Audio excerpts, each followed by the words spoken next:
Мы готовы причем показывать и этнографическую, и художественную, изобразительную. У нас фонд очень такой разнообразный. К сожалению, мы не можем то, как надо, в достойном виде их, во-первых, сохранить и, соответственно, дальше уже экспонировать. Национальные костюмы, предметы быта, старинные фотографии. За 20 лет сотрудники музея собрали больше 11 тысяч экспонатов. Все, что так или иначе связано с историей крымско-татарского народа. Очень большой фонд собрал музей, который просто негде уже выставлять. Сейчас мы имеем очень уникальные экспонаты, имеем очень большие наработки, очень интересные проекты, но не имеем достаточных выставочных площадей.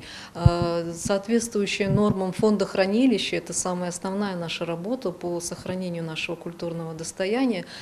И мы, конечно же, очень ограничены просто в рабочих площадях также. Есть проблемы, что нужно реставрировать экспонаты. У нас нет реставрационной мастерской.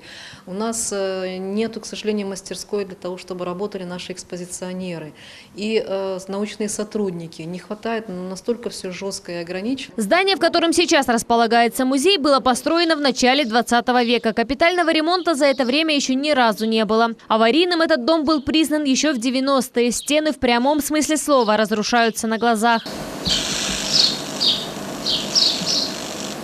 Кроме того, в музее явно не хватает места. В расположении сотрудников всего 200 квадратных метров. Из 1000 экспонатов для посетителей доступна лишь малая часть. На выставочных площадях мы можем показать 0,02, наверное, от этого фонда, который реально имеем. Конечно, мы бы готовы и хотим и вполне создать постоянно действующие уникальные экспозиции, которые, конечно, бы украсили наш город, украсили бы нашу культуру Крыма вообще и смогли бы для всех гостей нашего полуострова, так сказать, показать воочию все наше достояние. Этот музей единственный на полуострове, где представлена культура коренных жителей. Выглядеть он должен иначе, уверены сотрудники. Для полноценной работы нужно как минимум 1000 квадратных метров. Сейчас есть ряд решений, которые мы обсудили. Минимум 1000 квадратов, но необходимо для того, чтобы и музейный фонд, и в достаточном количестве были выставочные площади. Буду докладывать главе республики. Поэтому вопрос нужно решать в комплексе.